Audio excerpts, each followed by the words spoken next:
கர்த்தராகிய இயேசு கிறிஸ்துவின் பரிசுத்த நாமத்திற்கு துதி, கனம், மகிமை, புகழ்ச்சி, மேன்மை இன்றுமென்றும் சதா காலமும் உண்டாவதாக. ஆமென். இன்றைய செய்தியின் தலைப்பு வாட் இஸ் சின் ப்ரூஃப், அதாவது பாவத்தை நுழைய விடாமல் தடுப்பது எது? பாவம் எப்படி மனிதனுக்குள் ஆதாம் ஏவாளின் முதல் மீறுதலினால் வந்தது? ஜீவ ஆத்மாவாக படைக்கப்பட்ட அவனுடைய ஆத்மா கர்த்தருடைய வார்த்தையை மீறினதினால் உண்டான பாவத்தால் மரணத்தை தழுவியது. எனவே எந்த மனிதனுக்குள்ளும் அவன் தன் தாயின் வயிற்றிலிருந்து பிறக்கும் போதே ஆதாம் செய்த பாவம் இருக்கும். அதற்கு பெயர் ஜென்ம பாவம். மனிதன் வளர வளர அவனவன் தன் சுய இச்சையினால் இழுக்கப்பட்டு சிக்கொண்டு சோதிக்கப்படுகிறான். பின்பு இச்சையானது கற்பந்தடித்து பாவத்தை பிறப்பிக்கிறது. பாவம் பூரணமாகும் போது மரணத்தை பிறப்பிக்கிறது என்று யாக்கோபு 1:14-15 சொல்லுகிறது. இது ஆத்ம மரணம். 1 யோவான் 3:4 நியாயப்பிரமாணத்தை மீறுகிறதே பாவம் என்கிறது. ரோமர் 7:7 அதிகாரம் 6 முதல் 13 வரையிலுள்ள வசனங்களின் விளக்கம் பாவத்தை குறித்து அறிய உதவும். நாம் மாம்சத்திற்கு, அதாவது மாம்சத்தின் இச்சைகளுக்கு உட்பட்டிருந்த காலத்தில் நியாய பிரமாணத்தினாலே தோன்றிய பாவ இச்சைகள் மரணத்திற்கு ஏதுவான கனிகளை கொடுக்கத்தக்கதாக, மரணத்திற்கு ஏதுவான கனிகளை கொடுக்கத்தக்கதாக நம்முடைய அவயவங்களிலே பலம் செய்தது, கிரியை செய்தது. ஆகையால் என்ன சொல்லுவோம்? நியாய பிரமாணம், கற்பனைகள் பாவமோ? அல்லது பாவம் இன்னதென்று நியாய பிரமாணத்தினால் தேவனின் கற்பனைகளினால் நாம் அறிந்தோமே அன்றி மற்றபடி அறியவில்லை. இச்சியாதிருப்பாயாக என்று நியாய பிரமாணம் சொல்லாதிருந்தால் இச்சை பாவம் என்று நாம் அறியாமலே இருப்போம். பாவமானது கற்பனையினாலே சமயம் பெற்று சகலவித இச்சைகளையும் நம்மை நடத்துகிறது. நியாய பிரமாணம் இல்லாவிட்டால் பாவம் நமக்குள் செத்தவாயிருக்குமே. முன்னே நியாய பிரமாணம் இல்லாதிருந்த போது மனிதன் கற்பனையை அறியாத காலத்தில் ஆத்மாவில் ஜீவனுள்ளவனாயிருந்தான். கற்பனை வந்தபோது பாவம் உயிர் கொண்டது. அப்போது அவன் மரித்தவனானான். இப்படி இருக்க ஜீவனுக்கு ஏதுவான கற்பனையே அவனுக்கு ஆத்மாவின் மரணத்துக்கு ஏதுவாயிற்று. இவ்விதமாய் பாவமானது கற்பனையினாலே சமயம் பெற்று மனிதனை வஞ்சித்து அதனாலே அவனை கொன்றது. ஆகையால் நியாய பிரமாணம் பரிசுத்தம் உள்ளதுதான். கற்பனையும் பரிசுத்தமாயும் நீதியாயும் நன்மையாயும் இருக்கிறது. இப்படி இருக்க நன்மையானது மனிதனுக்கு மரணமாயிற்றோ? அப்படி அல்ல. அவன் செய்கிற பாவமே, மீறுதலே அவனுக்கு மரணமாயிற்று. பாவம் கற்பனையினாலே மிகுந்த பாவம் உள்ளதாகும்படிக்கும் அது நன்மையானதை கொண்டு அவனுக்கு மரணத்தை உண்டாக்கினதினாலே பாவமாகவே விளங்கும்படிக்கு அப்படி ஆயிற்று. நம்முடைய ஆத்மா பாவமற்றதாக மாறினால் ஜீவன் பெறும். ஆதாமை தேவன் படைக்கும் போது ஜீவ ஆத்மாவானானே. அதுபோல இழந்த ஜீவனை நமது ஆத்மா மீண்டு பெற்றுக் கொள்ளும். இதற்கு பெயர்தான் நித்திய ஜீவன். இதற்கும் சரீரத்தின் ஜீவனுக்கும் வித்தியாசம் உள்ளது. மாம்ச சரீரம் அழிந்து போகக்கூடியது. அதை சாத்தானால் ஆட்டிப்படைக்க முடியும். சாத்தானால் ஆத்மாவை கெடுக்க முடியாது. ஆனால் சரீரம் செய்யும் பாவத்தினால் ஆத்மா கெட்டுப் போகும். காரணம், நாம் சாத்தானின் சொற்படி கேட்டு சரீரத்தில் பாவம் செய்கிறோம். இதுதான் ஆதாம் செய்தது. அவனுடைய சரீரம்தான் கிறிஸ்துவால் சபிக்கக்கூடாது என்று, சாப்பிடக்கூடாது என்று கட்டளையிடப்பட்ட கனியை புசித்தது. அப்போது அவனுடைய ஆத்மா ஜீவனை இழந்தது. சாத்தானின் தூண்டுதலுக்கு தப்ப நாம் கிறிஸ்துவுக்குள் நிலைத்திருக்க வேண்டும், கிறிஸ்துவும் நமக்குள் நிலைத்திருக்க வேண்டும் என்று 1 யோவான் 3:24 பார்க்கிறோம். அப்போது கிறிஸ்துவுக்குள் நாம் 1 கொரிந்தியர் 15:22 படி உயிர்ப்பிக்கப்படுவோம். பாவம் நம்மை ஆட்கொள்ளாமல் இருக்க, அதாவது பாவம் நமக்குள் நுழைந்து உயிர் பெறாமல் இருக்க என்ன செய்ய வேண்டும்? முதலாவது நாம் நீதிமானாக வேண்டும். அப்படியானால் நியாயப்பிரமாணம் முழுமையும் நாம் கடைப்பிடிக்க வேண்டுமா? இது சாத்தியம் அல்ல. எளிதான வழி இயேசுவின் மீதான நமது விசுவாசமே. ஏனென்றால் நியாயப்பிரமாணம் முழுமையும் நம்மால் கடைப்பிடிக்க முடியாத போது நாம் பாவிகளாகவே இருப்போம். நமக்குள் அல்லது நாம் அறிய செய்கின்ற பாவங்களை நிறுத்த பலன் கொடுப்பவர் இயேசு ஒருவரே. சுயமாய் ஒருவனாலும் பாவம் செய்வதிலிருந்து தப்ப முடியாது.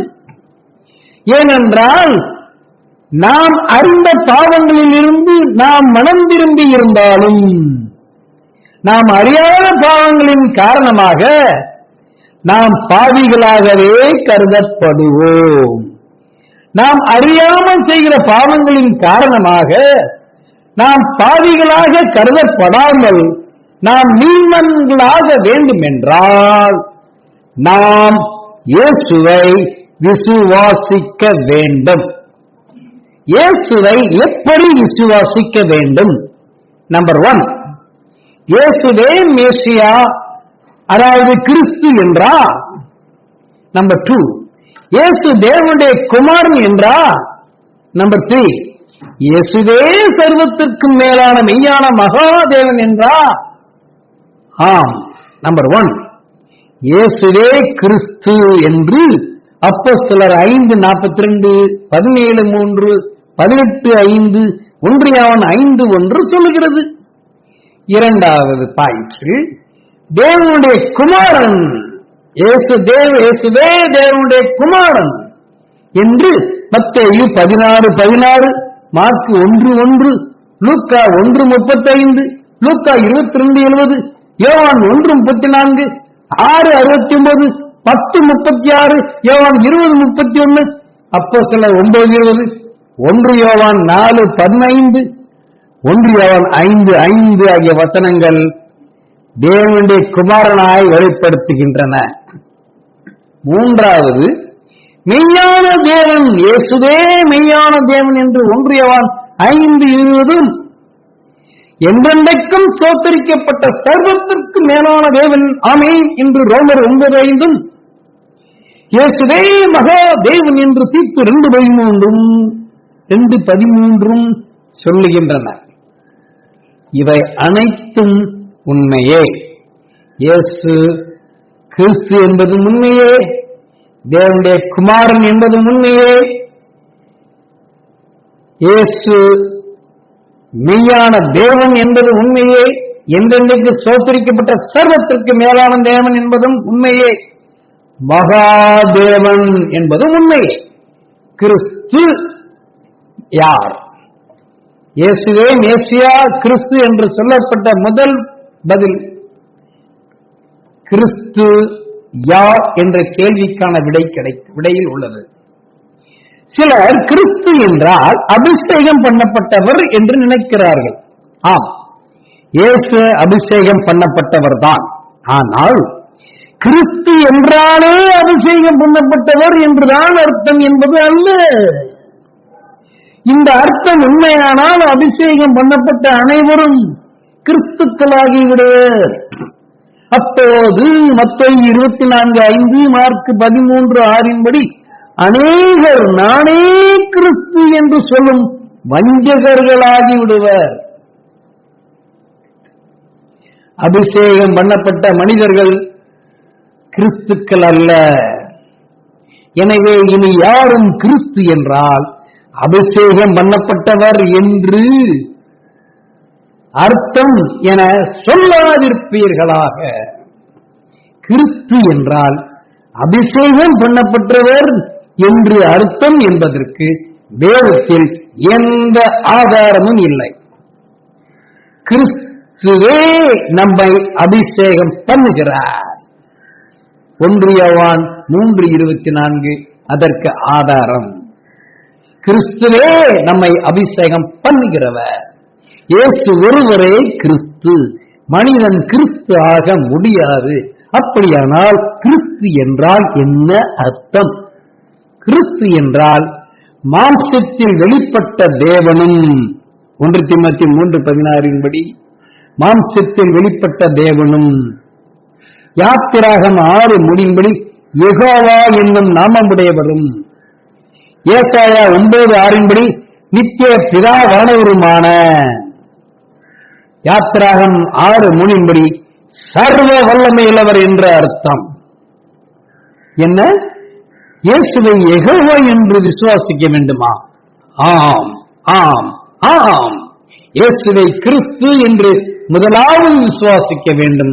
பின்பு கிறிஸ்துவை யெகோவா என்று விசுவாசிக்க வேண்டும். ஏனென்றால் கிறிஸ்து என்றாலே யெகோவா என்று அர்த்தம். ஏசாயா 26:4 நித்திய கன்மலையாய் இருக்கிறவர் யெகோவா. இவர் யாத்திராகமம் 6:3 சர்வ வல்லமையுள்ள தேவன். ஏசாயா 44:8 வேறொரு கன்மலையும் இல்லையே, ஒருவனையும் அறியேன் என்று கர்த்தராகிய யெகோவா சொல்லி இருக்கிறார். 1 சாமுவேல் 2:2 சாமுவேல் உண்மையல்லாமல் வேறொருவரும் இல்லை, எங்கள் தேவனைப் போல் ஒரு கன்மலையும் இல்லை என்கிறார். எனவே கிறிஸ்து என்றால் சர்வ வல்லமையுள்ள நம் தேவனாகிய யெகோவா என்று அர்த்தம். அப்படியானால் கிறிஸ்து அந்த சர்வ வல்லமையுள்ள தேவனாகிய பிதாவின் குமாரனா இல்லையா? கிறிஸ்து தேவனுடைய குமாரன் தான். கிறிஸ்து தேவனுடைய குமாரன் தான். அது எப்படி ஒரே நபரை தகப்பனாயும் பிள்ளையாயும் இருக்க முடியும்? அதர்சன பிதா காணக்கூடிய தேவனை வெளிப்படும் போது அந்த நிலையை, அந்த ஸ்தானத்தில் உள்ள தம்மை ஏன் தமது குமாரன், தமது செல்ல பிள்ளை என்று அழைக்க வேண்டும்? பிதாவானவர் தம்மையே தரிசனப்படுத்திய நிலையை பிதாவாகிய தேவன் என்றே குறிப்பிட்டிருக்கலாமே. பூமியிலே தம்மை தேவனாகவே பிதாவாகவே இயேசு வெளிப்படுத்தி இருக்கலாமே. இயேசு தம்மை தேவனாக வெளிப்படுத்தி இருந்தால் யோவான் 10:33 அவரை கல்லெறிந்தே யூதர்கள் கொன்று போட்டிருப்பார்கள். ஒரு மனிதன் தன்னை தேவன் என்று சொல்வது அவனுக்கு தேவதூஷணமாகிவிடும். அவன் செய்வது தேவதூஷணம். தேவனும் பரமபிதாவும் ஆகிய இயேசு மனிதனாய் வந்தபடியால் தன்னை தேவன் என்றோ பரமபிதா என்றோ சொல்லி தேவதூஷணம் செய்ததாக காண்பித்தால் அது அவரே நம்மை பாவம் செய்ய தூண்டுவதாகும். எனவே அவர் தம்மை தேவனுடைய குமாரன் என்றே சொன்னார். யோவான் 1:1 தேவனுடைய குமாரனாகிய தேவனுடைய வார்த்தையை தேவன் என்றே விசுவாசிக்கிறோம். சிலர் இயேசுவை தேவனுடைய ஸ்தானத்தில் உள்ள ஒரு நபர் என்றும் பிதாவாகிய வேறு நபரும் தேவனாக இருக்கிறார் என்றும் விசுவாசித்தால் பிதாவின் குமாரன் ஒரு நபர்தான் என்னும் குழப்பம் வராதே என்கிறார்கள். அப்படி நினைத்தால் வேதத்தில் பல இடங்களில் தேவன் ஒருவர், கர்த்தர் ஒருவர் என்கின்ற வசனங்கள் அனைத்தும் பொய்யாகிவிடும். எனக்கு முன் ஏற்பட்ட தேவன் இல்லை, எனக்கு பின் இருப்பதும் இல்லை என்று கர்த்தர் ஏசாயா 43:10 சொன்னதும் பொய்யாகிவிடும். அப்போது வேதத்தின் மீதான நமது விசுவாசம் குறைந்துவிடும். தேவன் ஒரே நேரத்தில் பல இடங்களில் இருந்து செயல்பட முடியும் என்கின்ற நம்பிக்கையும் அற்றுப்போக பண்ணும். எங்கெல்லாம் காணக்கூடிய தேவனாய் பிதாவானவர் வெளிப்படுகிறாரோ, காணக்கூடியவராய் வெளிப்படுகிறாரோ, அப்போதெல்லாம் அவர் தம்மை தமது குமாரன் என்று அழைக்கிறார். பூமியிலே காணக்கூடிய தேவனாய், மாதிரி மனிதனாய், தேவனுடைய குமாரனாய் வெளிப்பட்டவர் யெகோவாவாகிய பிதாவானவரே என்பதை இயேசு மறைமுகமாக வெளிப்படுத்தி இருப்பதை நாம் வேதத்தில் காணலாம். இந்த வெளிப்பாடு தேவபக்திக்குரிய ரகசியமானதாக யாவரும் ஒப்புக்கொள்கிறபடியே மகா மேன்மையுள்ளதாக இருக்கிறது என்பதை 1 தீமோத்தேயு 3:16 சொல்லுகிறது. இதுவே 1 தீமோத்தேயு 3:9 இயேசுவின் மீதான விசுவாசத்தின் ரகசியமாகும். இதை எல்லோருக்கும் இயேசுவானவர் வெளிப்படுத்துவதில்லை. லூக்கா 10:22 இயேசு சகலமும் என் பிதாவினால் எனக்கு ஒப்பு கொடுக்கப்பட்டிருக்கிறது, பிதா தவிர வேறொருவனும் குமாரன் இன்னார் என்று அறியான், குமாரன் அவரை பிதாவை எவனுக்கு வெளிப்படுத்த சித்தமாய் இருக்கிறாரோ அவனும் தவிர வேறொருவனும் பிதா இன்னார் என்று அறியான் என்றார். இயேசு தான் பிதா என்பதே, இயேசுதான் பிதா என்பதே அந்த ரகசியம். குமாரன் யாருக்குத்தான் இந்த ரகசியத்தை வெளிப்படுத்துகிறார்? முதலாவது சங்கீதம் 25:14 அவருக்கு பயந்தவர்களுக்கு, இரண்டாவது நீதிமொழிகள் 3:32 நீதிமான்களுக்கு, மூன்றாவது ஆமோஸ் 3:7 தம்முடைய ஊழியக்காரருக்கு தம்முடைய ரகசியத்தை வெளிப்படுத்துகிறார். இது கிறிஸ்துவனுடைய ரகசியமே என்று எபேசியர் 3:5 கொலோசியர் 4:3 சொல்லுகிறது. கிறிஸ்து என்றால் யெகோவா பரமபிதாவாகிய ஒன்றான மெய் தேவன் என்பதே விசுவாசத்தின் ரகசியம். இந்த விசுவாசத்தின் ரகசியத்தை கொஞ்சமும் சந்தேகம் இல்லாமல் சுத்த மனசாட்சியிலே நாம் காத்துக்கொள்ள வேண்டும். கிறிஸ்து என்றால் பிதாவாகிய தேவன் என்பதை நேரடியாக இயேசு சொல்லாவிட்டாலும் இயேசுவே ரகசியமாக பல இடங்களில் தாமே பிதா, தாமே தேவன் என்பதை வெளிப்படுத்தியுள்ளார். யோவான் 20:28 தோமா இயேசுவை என் தேவனே என்று அழைக்கும் போது நான் தேவன் அல்ல என்று இயேசு மறுதளிக்கவில்லை. என்னை நல்லவன் என்று சொல்வானேன், தேவன் ஒருவர் தவிர நல்லவன் ஒருவனும் இல்லையே என்று மத்தேயு 19:17, மார்க்கு 10:18, லூக்கா 18:19 ஆகிய வசனங்களில் சொன்ன இயேசு தம்மை நல்ல மேய்ப்பர் என்று சொல்லி மறைமுகமாக தேவன் என காண்பிக்கிறார், பிதா என காண்பிக்கிறார். மத்தேயு 23:9 பரலோகத்தில் இருக்கிற ஒருவரையே உங்கள் பிதாவாய் இருக்கிறார் என்று சொன்ன இயேசு தாமே பரலோகத்திலிருந்து இறங்கி வந்த மனுஷகுமாரனாகிய கர்த்தர் என்றும் பரலோகத்திலும் இருக்கிறவர் என்றும் யோவான் 3:13 சொல்லி தாமே பிதாவுமாய் இருப்பதை வெளிப்படுத்துகிறார். யோவான் 8:24 இயேசு யூதர்களை நோக்கி, ஆகையால் நீங்கள் உங்கள் பாவங்களில் சாவீர்கள் என்று உங்களுக்கு சொன்னேன், நானே அவர் என்று நீங்கள் விசுவாசியாவிட்டால் உங்கள் பாவங்களிலே சாவீர்கள் என்றார். இங்கு நானே அவர் என்று இயேசு சொல்லி தாமே பிதா என்பதை வெளிப்படுத்தினார் என்பதை யோவான் 8:27 மூலம் அறிகிறோம். மேலும் என்னை கண்டவன் பிதாவை கண்டான் என்று பிதாவை எங்களுக்கு காண்பியும் என்று யோவான் 14:8 கேட்ட பிடிப்புவிடம் இயேசு சொல்லி தாமே பிதா என்பதை நேரடியாகவும் வெளிப்படையாகவும் சொன்னார். என்னை கண்டவன் பிதாவை கண்டான் என நீங்களோ நானோ சொல்ல முடியுமா? யோவான் 8:24 நானே அவர் என்று இயேசு பிதாவை குறித்து சொல்லவில்லை என்று மறுதளிக்கிறவர்களுக்கு நாங்கள் கேட்கும் கேள்வி, யாரை குறித்து இயேசு யோவான் 8:24 நானே அவர் என்று குறிப்பிடுகிறார் என்று நீங்கள் சொல்லுகிறீர்களோ, அதற்கு அந்த 8ஆம் வசனத்தில் 8ஆம் அதிகாரத்தில் யோவான் 8ஆம் அதிகாரத்தில் 24ஆம் வசனத்துக்கு மேலே உள்ள வசனங்களில் யாதொன்றிலாவது நீங்கள் குறிப்பிடும் நபரை காண்பியுங்கள் பார்க்கலாம்.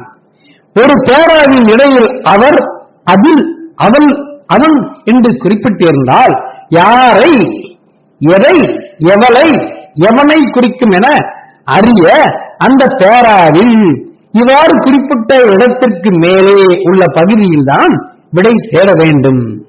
விடை மேலே உள்ள பகுதியில் தான் இருக்கும். மேலே உள்ள பகுதியில் இல்லாத ஒன்றை அவராகவோ அதுவாகவோ அவளாகவோ அவனாகவோ குறிப்பிடுவதாக நாம் காண்பித்தால் அது நம்முடைய சொந்த கருத்தாகி விடுமே அல்லாமல் உண்மையாகவே அன்றி வேறல்ல. எனவே நாம் இயேசுவே பரமபிதா என்னும் விசுவாசத்தினாலே நம்முடைய ஆத்மாவை மரணத்திற்கு தப்புவிக்கலாம் என்பதை யோவான் 11:26 உயிரோடு இருந்து என்னை ஏசாயா 9:6 நித்திய பிதா என்று விசுவாசிக்கிறவன் எவன் என்றென்றைக்கும் ஆத்மாவில் மறையாமலும் இருப்பான். இதை விசுவாசிக்கிறாரா என்றார். இயேசுவை பரமபிதா என விசுவாசித்தார். நம்முடைய ஆத்மா நம்முடைய பாவங்களில் சாகாது நண்பர்களே, சாகாது என்பதை நீங்கள் விசுவாசிக்கிறீர்களா? ஆம். எபிரேயர் 2:14 பிள்ளைகளாகிய நம்மை போல மாம்சம் ரத்தமும் உடையவரானவர் யார்? சொல்லுங்கள் பார்க்கலாம். நண்பர்களே சொல்லுங்கள், யார்? பிள்ளைகளாகிய நம்மை போல மாம்சம் ரத்தமும் உடையவரானவர் யார்?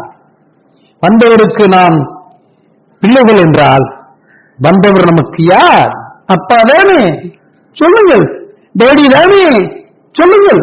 பிதா தானே? சொல்லுங்கள். நண்பர்களே சொல்லுங்கள். இன்னுமா தயக்கம்? இயேசுவை அப்பா இல்லை என்று மறுதளிக்க உங்கள் இருதயத்தை கடினப்படுத்தினவன் யார்? உங்கள் இருதயத்தை அடைத்து போட்டவன் யார்? உங்கள் செவிகளிலே கேட்காதபடிக்கு செவிடர்களாக்கி விட்டவன் யார்? சொல்லுங்கள். நமது ஆத்மாவை பாவத்திலே பூர்ணப்படுத்தி பாதாளத்திற்கு இழுத்துச் செல்ல எத்தனைக்கும் சாத்தான் உங்களை கடினப்படுத்தினான், செவிடாக்கினான், கடின இருதயம் உள்ளவனாக்கினான் என்பதை மறந்து போகாதீர்கள் நண்பர்களே. எனவே நமது ஆத்மா பாவக்கரையற்ற நிலையை அடைய என்ன செய்ய வேண்டும்? இயேசுவே பிதா என்பதை விசுவாசிக்காமல் இருப்பதே மிகப்பெரிய பாவமாகும். விசுவாசத்தால் வராத யாவும் பாவமே என்று ரோமர் 14:23 சொல்லுகிறது. இந்த விசுவாசத்தையே குறித்து சொல்லுகிறது. இயேசுவை பரமபிதா என விசுவாசிக்கிறவன் அவனுடைய இந்த விசுவாசத்தினாலே முதலாவது நீதிமானாக்கப்படுகிறான்.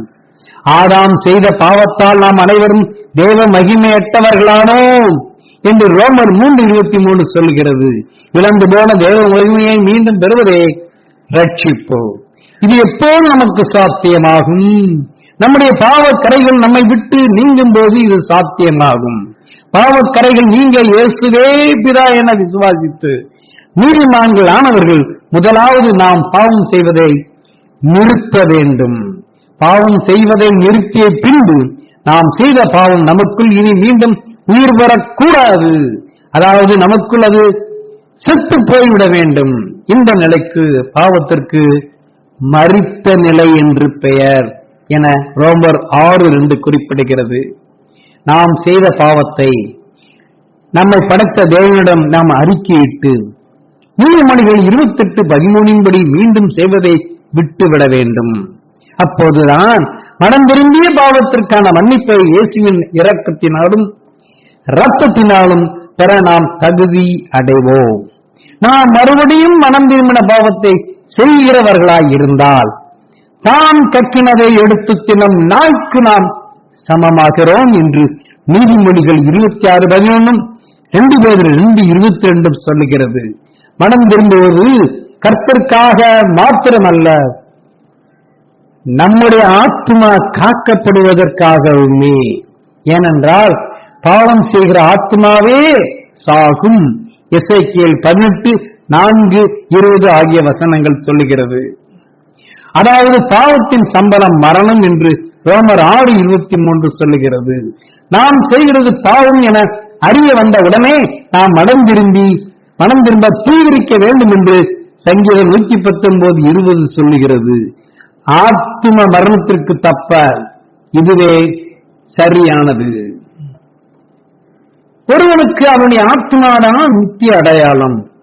சரீரத்தில் உள்ள ஆதார் அடையாளங்கள் எல்லாம் அழிந்துவிடும். இப்போது நமது ஆத்மாவிற்கு இந்த சரீரமானது ஒரு கூடாரமாக கொடுக்கப்பட்டுள்ளதே அன்றி நிலையானதல்ல. நாம் சரீரத்தில் உயிரோடு இருந்தாலும் நாம் பாவம் செய்தால் நமது ஆத்மா நமக்குள் ஜீவனற்று செத்து போயிருக்கும். எனவே நம்முடைய பாவங்கள் நிவர்த்தி செய்யப்படும் பொருட்டு நாம் மனம் திரும்பி குணப்பட வேண்டும் என்று அப்போஸ்தலர் 3:20 சொல்லுகிறது. அதாவது நம்முடைய மனம் திரும்புதல் நிலையானதாகி மீண்டும் மனம் திரும்பிய பாவம் தலை தூக்காத நிலையை நாம் அடைய வேண்டும். அப்போது நமது ஆத்மா சாகாது. நீதிமொழிகள் 18:31-32 ஆகிய வசனங்களில் நீங்கள் ஏன் சாக வேண்டும், மனம் திரும்புங்கள், அப்படி பிழைப்பீர்கள், சாகிறவனுடைய சாவை நான் விரும்புகிறதில்லை என்று கர்த்தராகிய ஆண்டவர் சொல்கிறார். உலக அளவு பெரிதான ஒரு பானையில் சோறு சமைக்கும் போது வெந்து விட்டதா என பார்க்க ஒரு சோறுதான் எடுத்து பதம் பார்க்கப்படுகிறது. பதம் பார்ப்பதற்கு எடுக்கப்பட்ட அந்த ஒரு சோற்றுக்கு சமமானதுதான் இந்த உலகத்தில் வாழ நமக்கு கொடுக்கப்பட்ட காலமாகும். உலக அளவு பெரிதான அந்த பானையில் உள்ள மற்ற சோற்று எண்ணிக்கை அளவுக்கு சமமான இதுதான் நமக்கு இந்த உலக வாழ்வுக்கு பின்பு கொடுக்கப்படும் மிகப்பெரிய காலமாகும். ஆத்ம மரணம் என்பது பாதாளத்தில் அக்கினியின் ஊடே வேதனையை அனுபவிப்பதை குறிக்கிறது. மறு உலகத்தில் நிச்சயமாக நாம் வேதனையை அனுபவிப்பதிலிருந்து தப்புவதே ரட்சிப்பு. அங்கே மரணமில்லை, நிச்சயமாக ஜீவனோடு நாம் காணப்படுவோம். இதுவே நித்திய ஜீவன். 1 பேதுரு 3:20-21 படி நோவாவின் பேழைக்கு ஒப்பானதுதான் கிறிஸ்துவின் மீதான விசுவாசத்தின் கப்பல் என்று 1 தீமோத்தேயு 1:19 அறிய வருகிறோம். கிறிஸ்து என்னும் இந்த பேழைக்குள், அதாவது கிறிஸ்துவுக்குள் நாம் நுழைந்து விட வேண்டும்.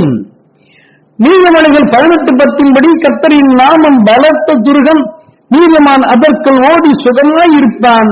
அப்போது நாம் பாவத்துக்கு விலக பலன் பெறுவோம்.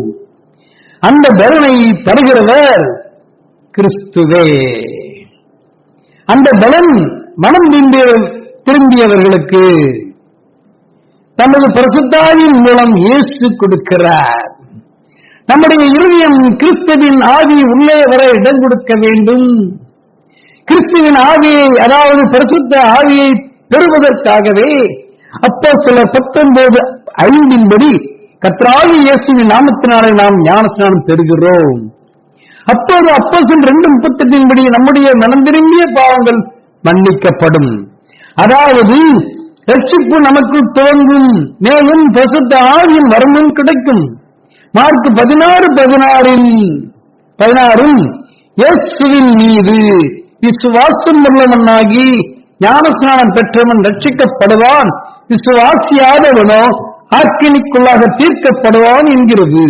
ஆம், நம்முடைய மனம் திரும்பிய பாவங்கள் போக கழுவப்பட நாம் ஞானஸ்நானம் பெறுகிறோம் என்று அப்போஸ்தலர் 22:26 மூலம் அறிய வருகிறோம். இருப்பினும் நமக்குள் மனம் திரும்பாத பாவங்கள் உண்டு. உலகத்தை விட்டு போகும் வரையிலும் இந்த நிலையில் தான் இருப்போம்.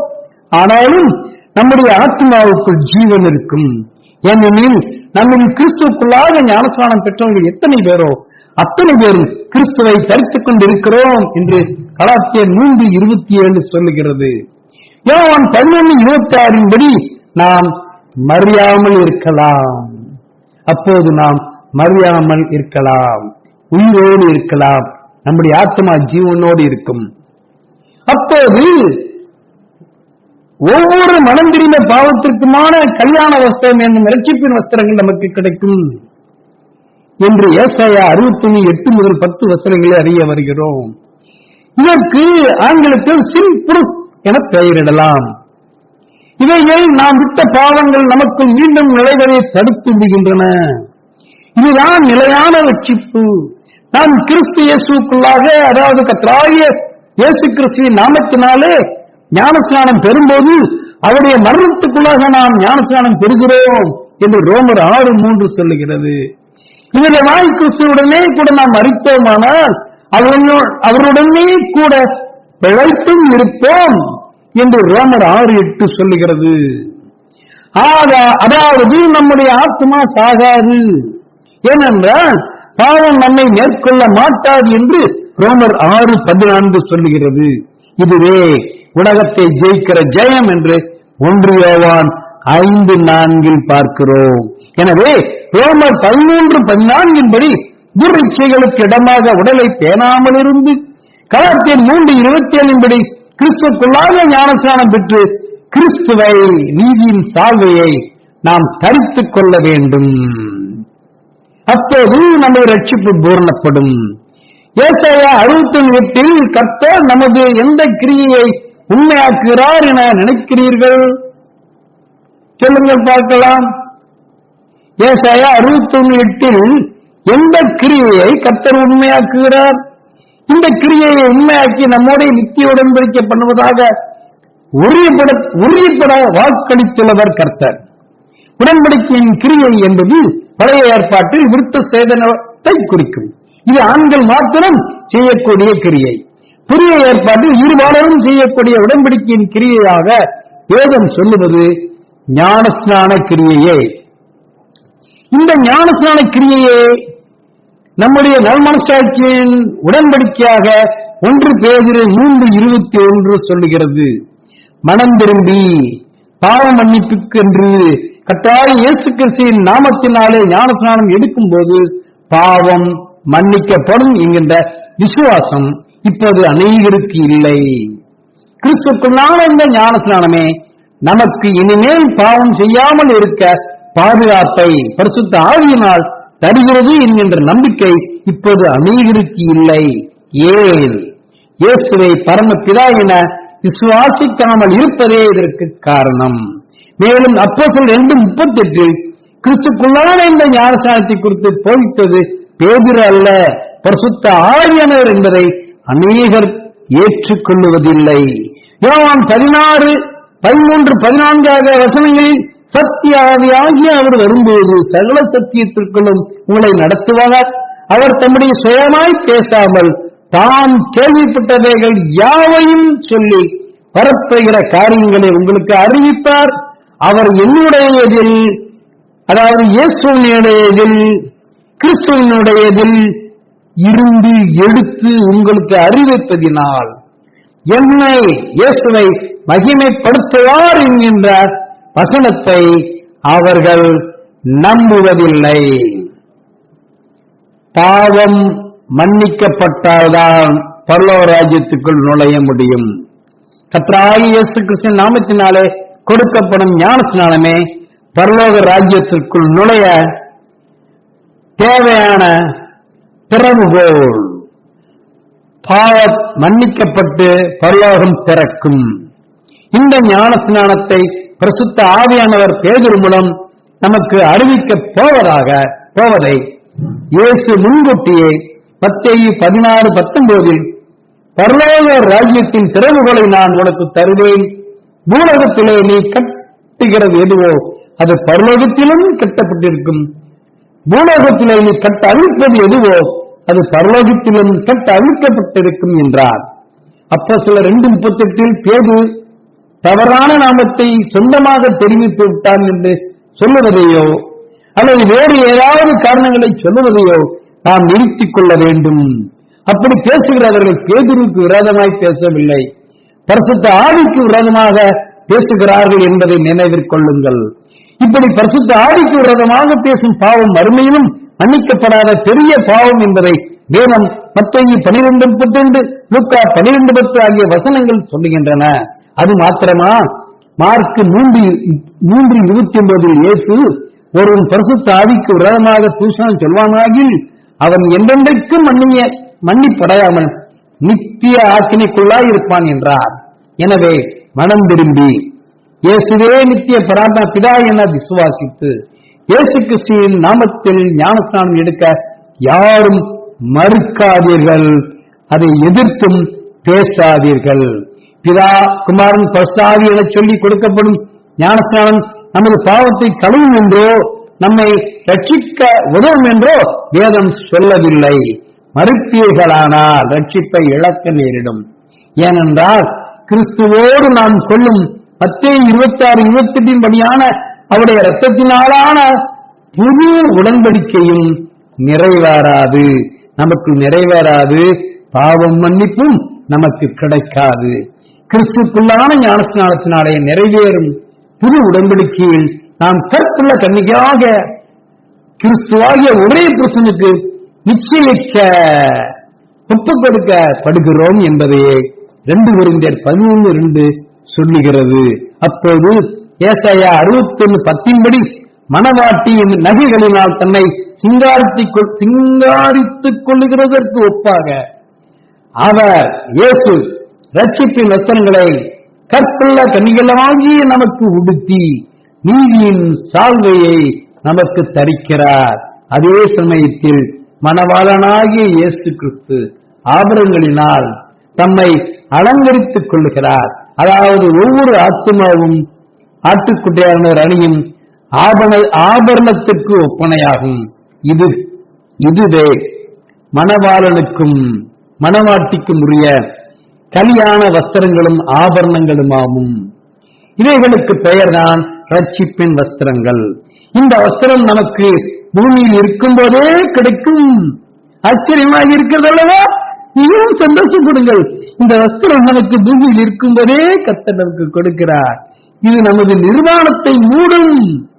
நீங்கள் கோடான கோடி செலவழித்து உங்கள் பெரிய விலையுயர்ந்த ஆபரணங்களையும் உடைகளையும் நீங்கள் உடுத்தி இருந்தாலும் இந்த ரட்சிப்பின் வஸ்திரம் உங்களுக்கு இல்லாவிட்டால் கர்த்தரின் பார்வைக்கு நீங்கள் நிர்வாணிகள். ஆத்தும மரணமானது ஜீவனாலே விழுங்கப்படுவதற்காக போர்வை நீதியின் சால்வை நாம் தரித்தவர்களாய் இருக்க வேண்டும். பாவத்தை நமக்குள் நுழைக்க சாத்தான் தருணம் பார்த்துக் கொண்டே இருப்பான். அவனுடைய இந்த எண்ணத்தை முறியடிப்பதற்கு சக்தியுள்ளதுதான் இந்த நீதியின் சால்வையும் ரட்சிப்பின் வஸ்திரங்களுமாம். எனவே வெளிப்படுத்தல் 16:15 இதோ திருடனை போல் வருகிறேன், தன் மானம் காணப்படத்தக்கதாக நிர்வாணமாய் நடவாதபடிக்கு விழித்துக் கொண்டு தன் வஸ்திரங்களை காத்துக் கொள்கிறவன் பாக்கியவான் என்கிறார் இயேசு. வெளிப்படுத்தல் 3:17 படி அநேகர் தங்கள் நிர்வாணமாய் இருப்பதையே அறியாமல் இருக்கிறார்கள். இதற்கு காரணம் இயேசுவின் மீதான பிதா என்னும் விசுவாசமின்மையே. விசுவாசத்தின் ஆளான நீதியே நீதியின் சால்வையை உண்டு பண்ணும். ஆனாலும் இயேசு பிதா என்னும் விசுவாசம் மாத்திரம் போதாது. இந்த விசுவாசம் ஒருவனை நீதிமான் ஆக்கினாலும் ரட்சிப்புக்கு உதவுமே என்று ரட்சிப்பை உண்டாக்காது. இயேசு பிதா என்னும் விசுவாசம் உடையவன் கிறிஸ்துக்குள்ளான ஞானஸ்நானம் பெற மறுத்தால் ரட்சிப்பின் வஸ்திரம் அவனுக்கும் கிடைக்காது. அப்போது நீதிமானே ரட்சிக்கப்படுவது 1 பேதுரு 4:18 அரிதாகிவிடும். காரணம், சாத்தான் நீதிமானையே பாவம் செய்ய தூண்டி விடுவான்.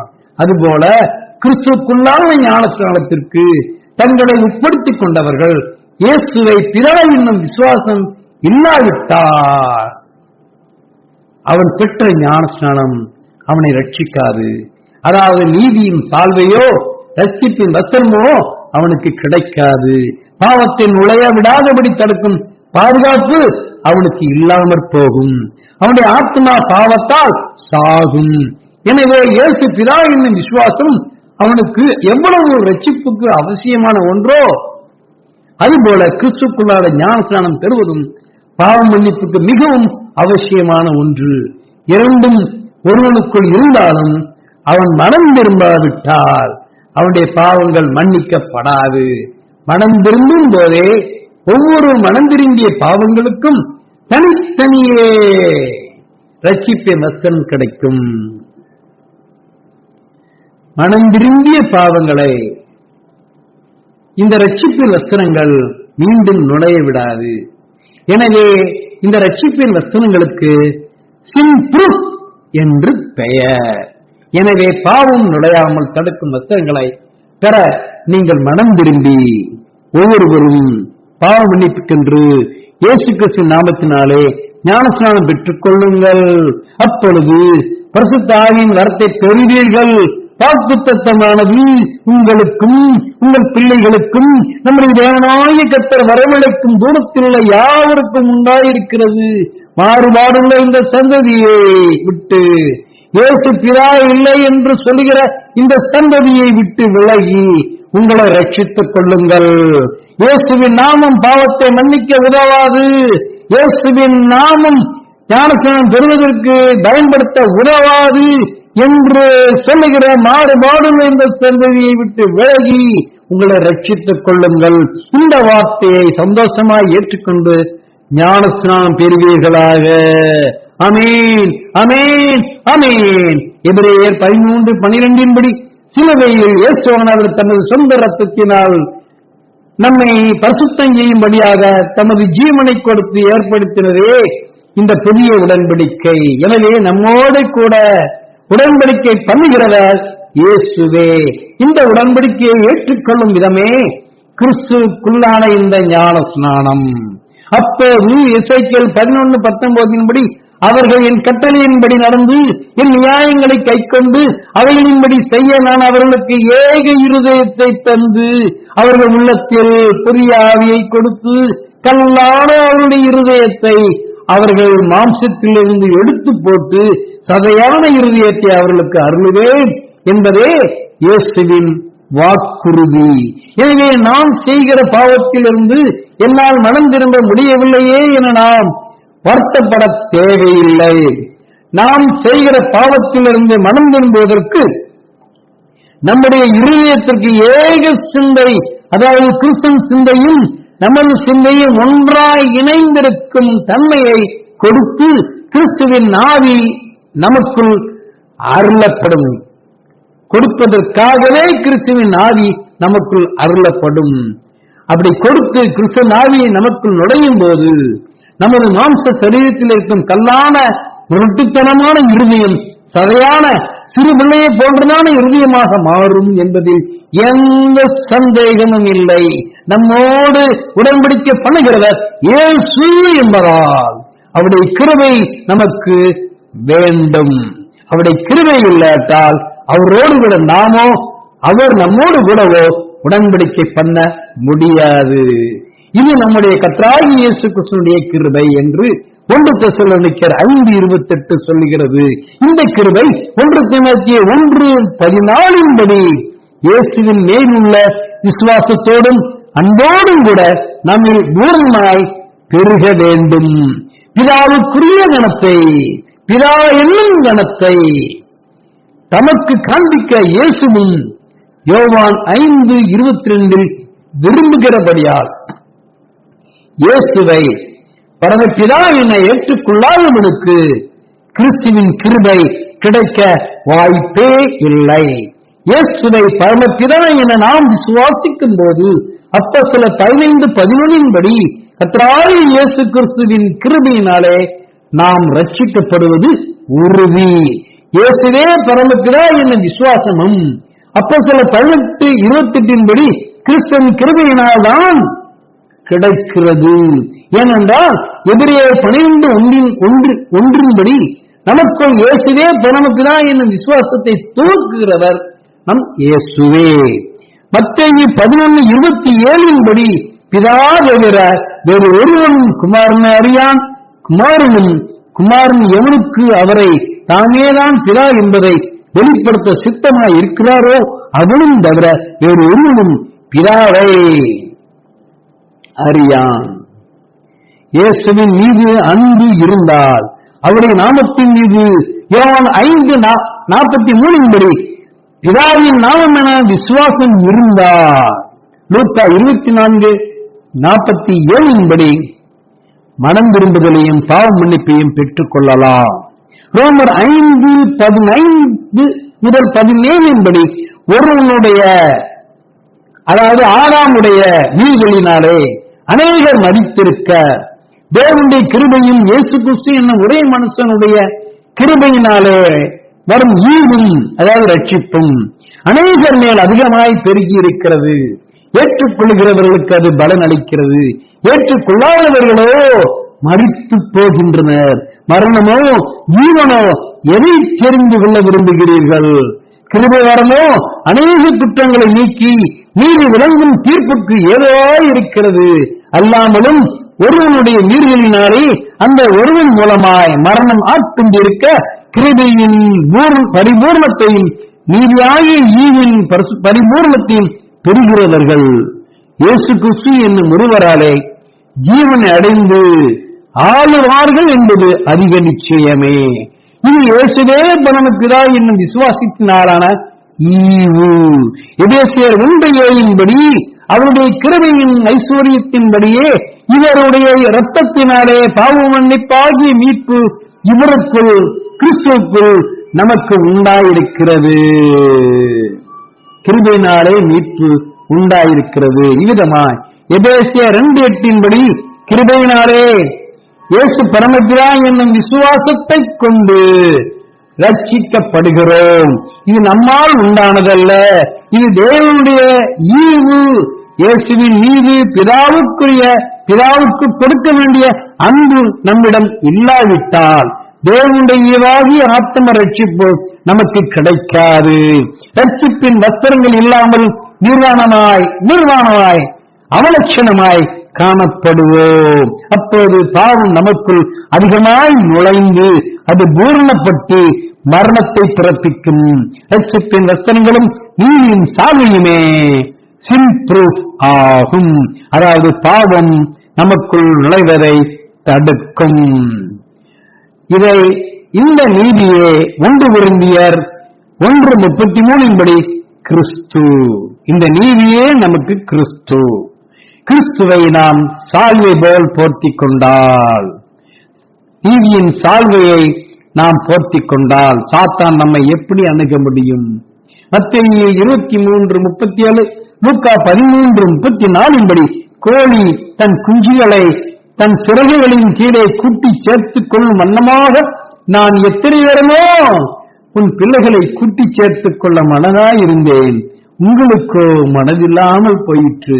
இதன் அர்த்தம் புரிகிறதா?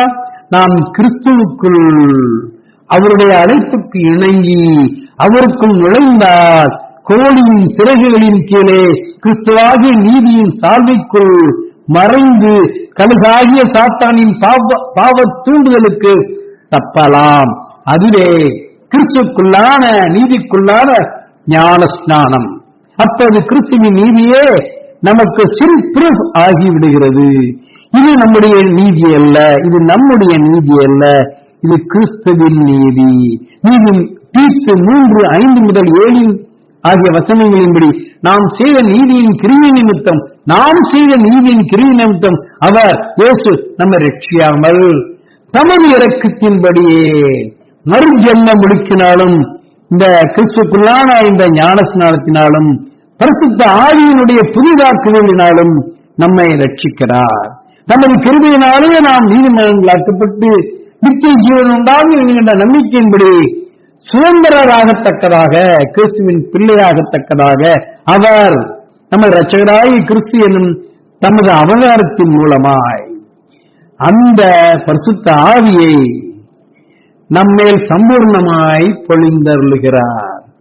ஏனெனில் எபிரேயர் 8:12 நான் அவர்கள் அநியாயங்களை கிருபையாய் மன்னித்து அவர்கள் பாவங்களையும் அக்கிரமங்களையும் இனி நினையாமல் இருப்பேன் என்பதே கர்த்தர் நாம் ஞானஸ்நானம் பெறும்போது நம்மோடு சொல்லி ஏற்படுத்தும் உடன்படிக்கை. கர்த்தராகிய இயேசு கிறிஸ்து நாமத்தினாலே ஞானஸ்நானம் எடுக்க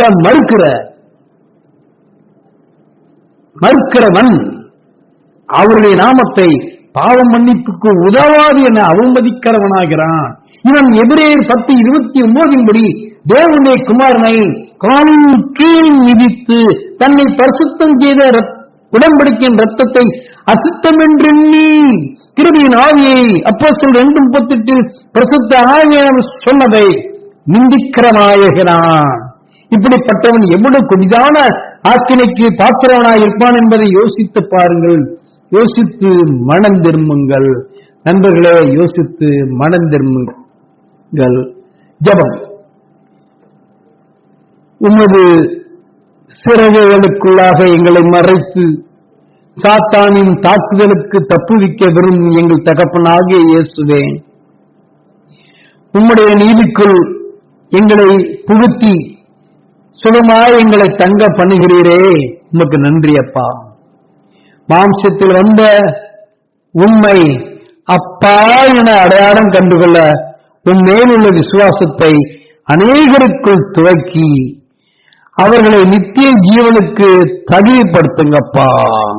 உமது நாமத்தை பிதாவின் நாமம் என்றும் பாவ மன்னிப்புக்கு உதவும் என்றும் விசுவாசித்து கிறிஸ்துவின் நாமத்தினாலே ஞானஸ்நானத்தின் மூலம் ரட்சிப்பின் வஸ்திரங்கள் கொடுத்து உதவ வேண்டும் என வேண்டிக் கொள்கிறோம். கர்த்தராகிய இயேசு கிறிஸ்து நாமத்திலே இவைகள் எல்லாவற்றையும் கேட்கிறவர்களை நீங்கள் புரிந்து கொள்ள செய்ய வேண்டும் என உமது பரிசுத்த நாமமாகிய இயேசுவின் நாமத்திலே வேண்டிக் கொள்கிறோம். ஆமேன், ஆமேன், ஆமேன்.